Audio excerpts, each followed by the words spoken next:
Hey friend, in this video I'm going to show you how to master your watercolor iris flowers. The bearded iris flower is probably my all-time favorite flower in the world, but it is extremely difficult to paint in loose style especially. So if you're struggling with this flower, if you're struggling with any type of trumpet shape or skirt bell shaped flower, then this is the tutorial for you. I'm going to show you what strokes I use, how to use wet and wet, and overall combining these strokes for that trumpet shape or that skirt shape. So if you're ready, let's dive in.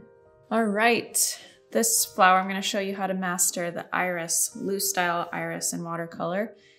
And if you missed the section or lesson on how to sketch basic shapes for flowers, this is a bell shape for the bottom or a skirt for the bottom, and then also a cone shape or a bell shape for the top. So we're following those basic shapes for painting this flower.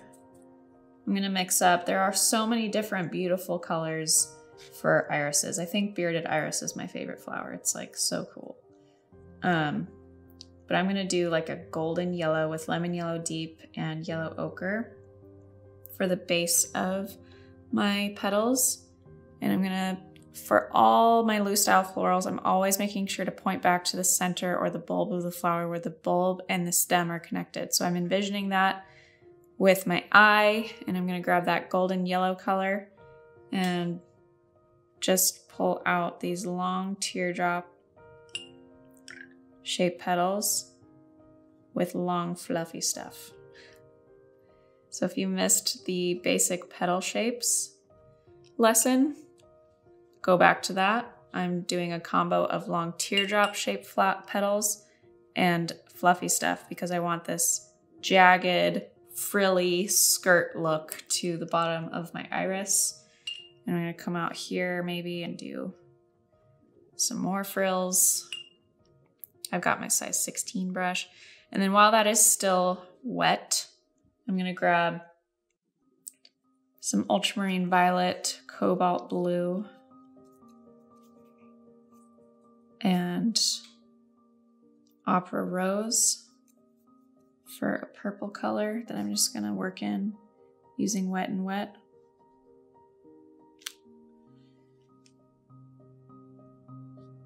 Fluffy stuff.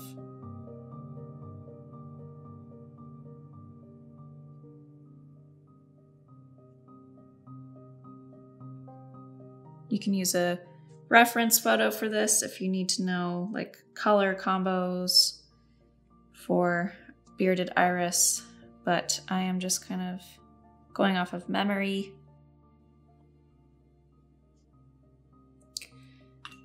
And kind of making it my own, interpreting it.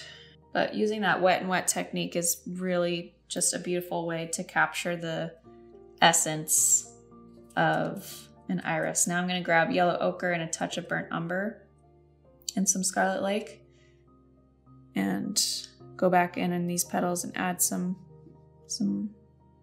darker golden lines.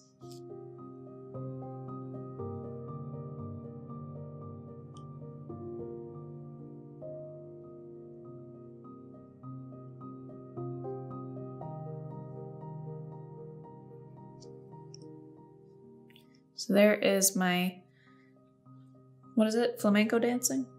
Flamenco skirt. Flamenco skirt. Base or trumpet bell shape. And we're gonna do the same thing with lemon yellow deep, touch of yellow ochre for the top. And these petals are like the teardrop shape, but we're gonna make them longer and more frilly.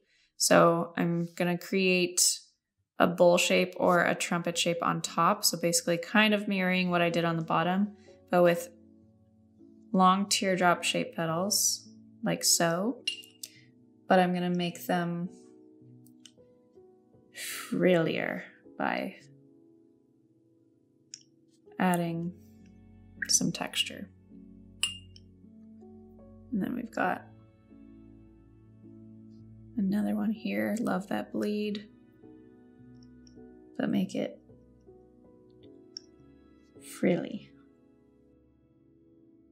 So again, these little gaps of white space, you want to make sure that you don't have too much white space because then it's just going to look a little too separated with your petals.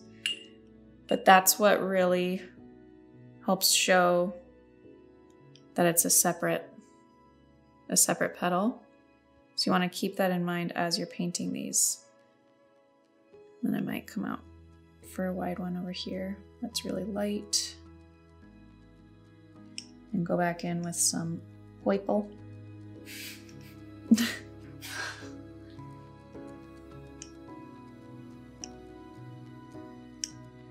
Just hints here and there.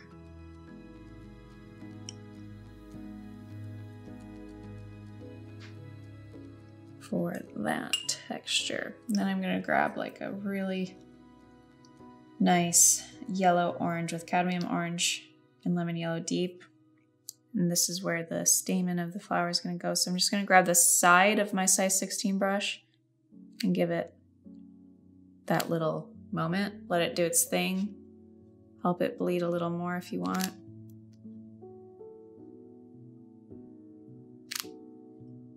And then I want to match the undertone of this flower. These petals are more muted. They're not as, you know, bright and poppy as like these pinks. So I'm grabbing sap green and I'm gonna make it more smoky or muted with some burnt umber.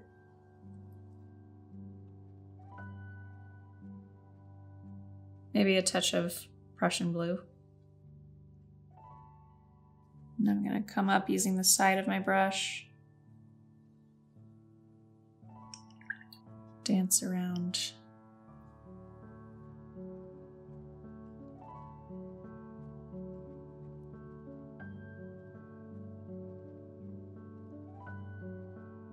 Dance around that.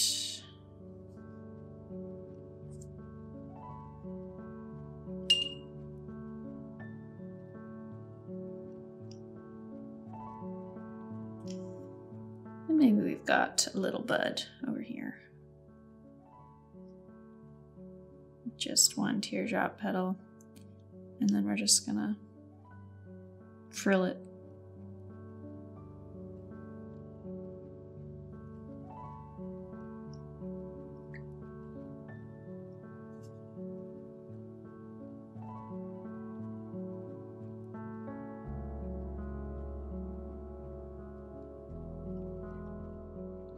There you go. For your iris, this is probably the more complicated one in the series of 3 that we just did, but keep in mind you've got a skirt here and a skirt up top, or a trumpet shape, because the petals go around. And we're laying down those either fluffy strokes where it's just using the side of the brush and pulling it down, or we're doing our teardrop shape, and then we're going back in with other color, dropping in with Wet n Wet and adding that really jagged texture to the petals. Thank you so much for watching. This was just one part of the full length tutorial that we put together called The Complete Beginner's Guide to Watercolor Flowers, where I cover sketching flowers, sketching leaves from basic shapes and curves, painting basic flowers and their basic strokes for petals, painting basic leaves from compound strokes, pressure and release, painting an anemone star-shaped flower, painting delphinium, painting an iris flower with watercolor, color mixing using reference photos and how to achieve certain colors with color mixing, and also a full floral composition for a floral bouquet in watercolor. So make sure you check out that full length tutorial. If you liked this video, please, please, please make sure you like and subscribe to our channel, like this video, subscribe to our channel, and comment below with what your favorite takeaway was from this video. And I hope to see you in the next one.